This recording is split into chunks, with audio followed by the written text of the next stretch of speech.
通常嚟到馬年前邊或者踏入新嘅一年，我哋都會重新換一啲嘅門口地氈。咁喺馬年點樣放法？放咩顏色好呢？留心聽咯噃。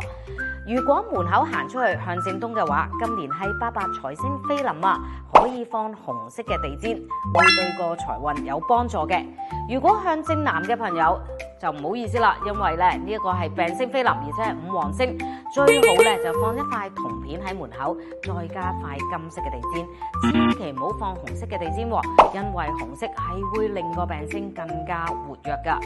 至於門口係向西面嘅朋友咧，就要小心啲啦，因為是非星飛臨啊，唔好擺放綠色嘅地氈，小則是非，大則官非，唯有用紅色嘅地氈擺放嘅話咧，就可以避免一啲嘅是非口舌啦。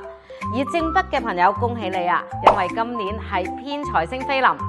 通常紅色、黃色呢一類嘅地氈或者有金錢圖案嘅，都會令你屋企財運旺啲噶。